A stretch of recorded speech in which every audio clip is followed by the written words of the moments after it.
Well, we've moved away from the coast we introduced you to at Tralispean itself, and we've moved back up onto the land area to the margin of a big freshwater reed swamp in the present day, which is just below us here.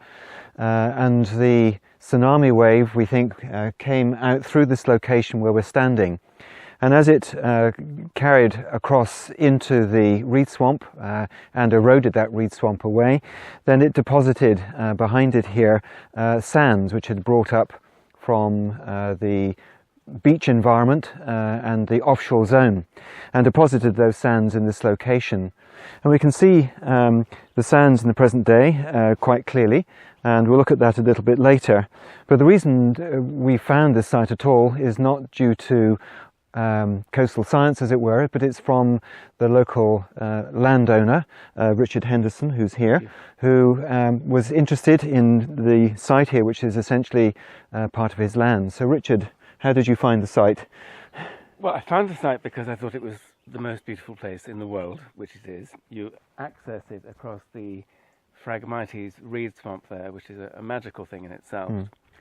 And then this field, I don't have all three fields, but we have this one, was completely covered with hawthorn and whitethorn scrub and sort of natural woodland, so I didn't want to disturb it. But eventually, in creating some small sheltered gardens using the original plants, I discovered with the aid of a digger that the sand, I always knew there were three sandy fields, and this was one of them. That's folklore and naming, but when we dug this field with a proper JCB, I found the sand is almost 2 meters deep, and once you go underneath the surface sand, which is coloured with a bit of humus, it's absolutely virgin, pure white sand.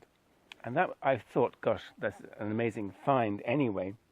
But then I looked at the sand more closely, and I noticed that it had quite a lot of entire or partially broken marine shells in. So it was clearly marine sand and not glaciatic. And we have some examples of those just there on the rock. There. And so then I thought maybe you would expect those things to have been crushed, but many of them were intact. So I wondered whether they were sort of swept here. And then further up there, when I was also building some terraces for the garden, I found some enormous submerged rocks actually in the sand, with sand below them and sand above them. So I thought to myself, well, how did the rocks get there, and how did the sand get there, almost 20 meters above sea level? And I was getting more and more suspicious that something had happened of a fairly catastrophic nature quite a long time ago. But not that long, but some time ago, because there were also land snail shells and things also mixed into the sand, perhaps signs of the vegetation or wind blowing. Anyway, all these things made me extremely interested. And I happened to be sitting opposite Robert at a wedding. And I said, you don't happen to know anybody who's interested in coastal sedimentation in West Cork, do you? And he said, I'm your man. It was a pure coincidence. I've for many years wanted somebody to come and have a look at these sands. And so I suppose those things really, the presence of these big raftable rocks, which are sort of wider, and also they seem to be from marine origin with sort of softened edges, not the ones that have sheared off the vertical depositions here. And the presence of these entire shells, plus the depth of the sand, I thought this was a very, very interesting place to look at.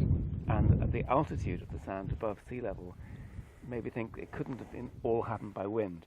And if it had happened by wind, how on earth do you blow a 2-ton flat rock into the middle of the sand? So something must have happened. And so Robert's been investigating it with his grad student Abigail Cronin, and that's where we are now. Exactly.